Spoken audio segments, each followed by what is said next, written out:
아멘. 오늘 우리가 함께 읽어 나갈 말씀은 창세기 25장 그리고 28장까지의 말씀입니다. 그 가운데 이 새벽의 시간에는 함께 창세기 26장 12절로 22절까지의 말씀을 나누길 소망합니다. 제가 가지고 있는 성경책은 구약성경 36페이지에 있습니다. 창세기 26장 12절로 22절까지의 말씀, 제가 한 절 여러분이 한 절 교독하시겠습니다.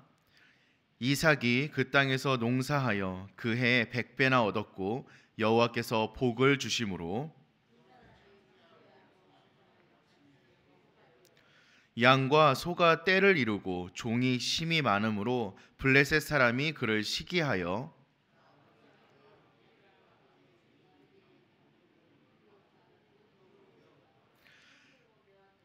아비멜렉이 이삭에게 이르되 내가 우리보다 크게 강성한즉 우리를 떠나라.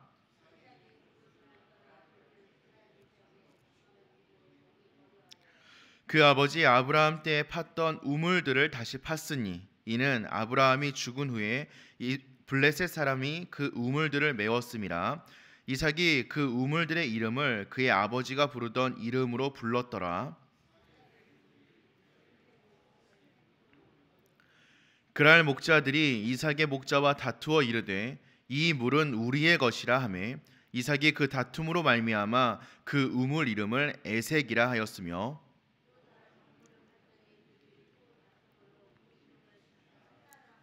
함께 보시겠습니다.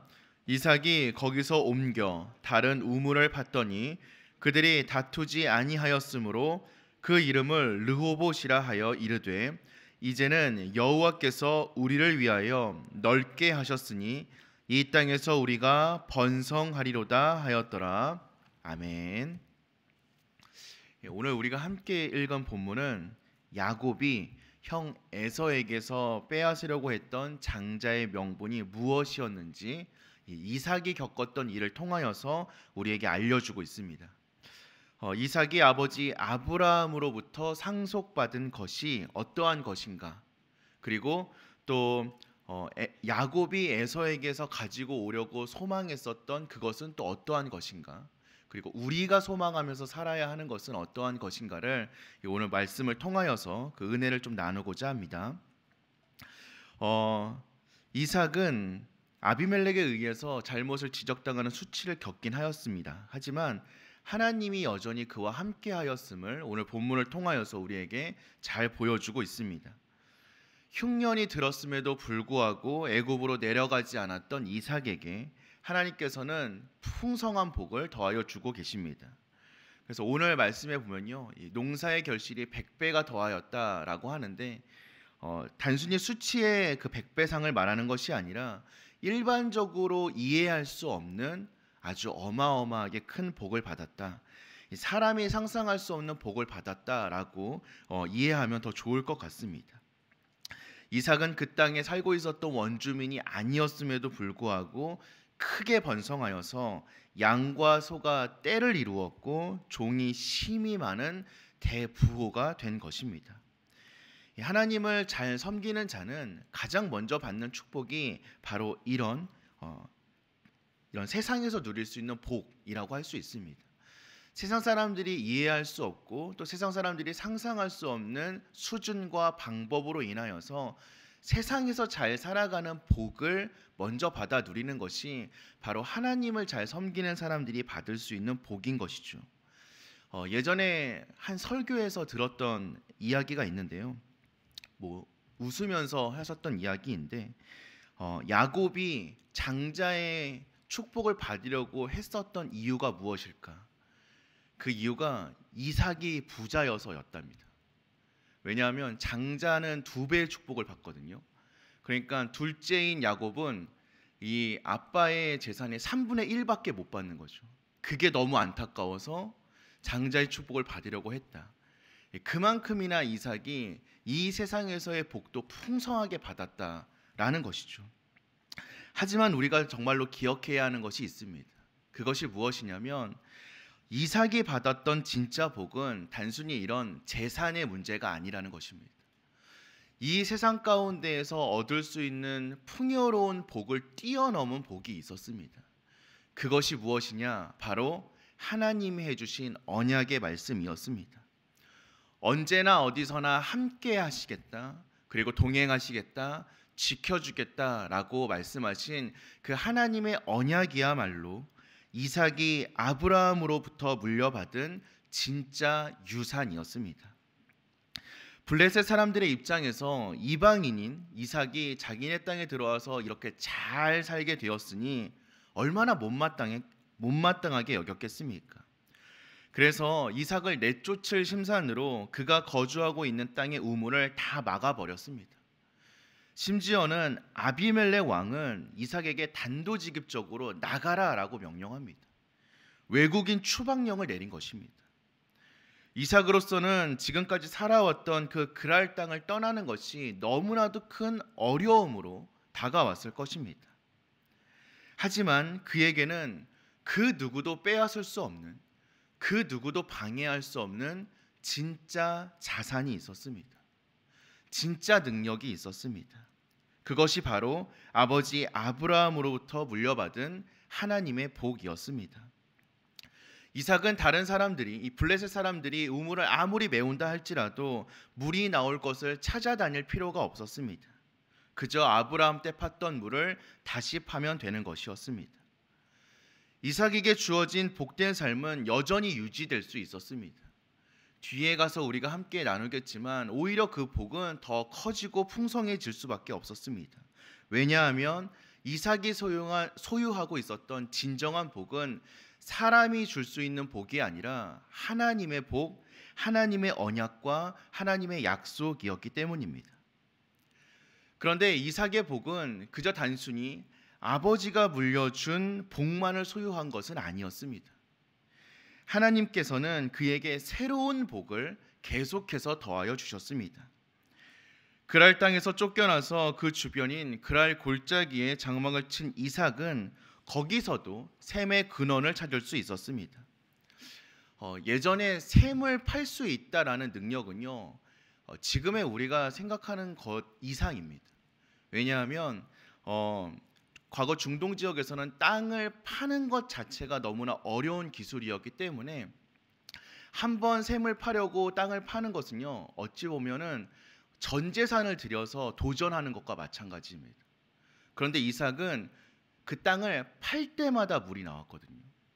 그러니까 이것은요, 굉장한 능력이었고 굉장한 축복이었습니다.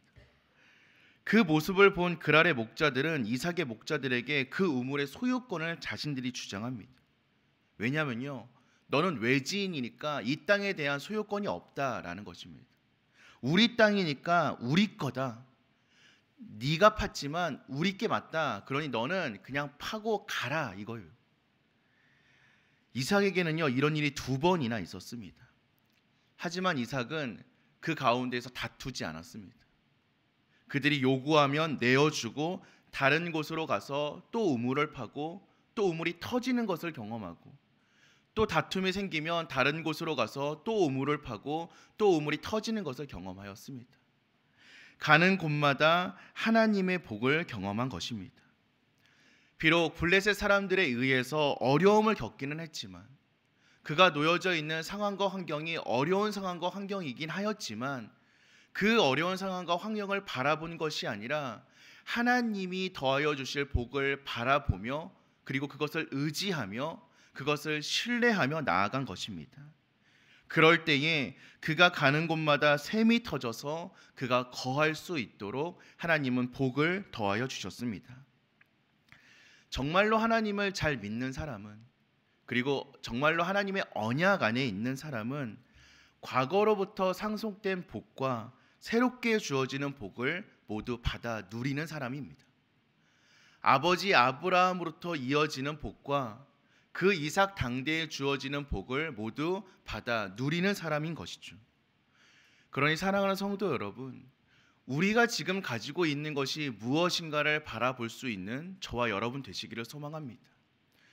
비록 우리의 주변에서 우리를 힘들게 하는 여러 가지의 상황과 환경이 있다 할지라도 그것들에 신경 쓰고 그것들과 싸우려고 하는 것이 아니라 우리에게 주어진 그 언약이 무엇인지, 참된 복이 무엇인지를 생각하고 신뢰하고 의지함을 통하여서 하나님이 복이 우리의 삶 가운데 일할 수 있도록 하나님을 따라 나아가는 저와 여러분 되시길 소망합니다.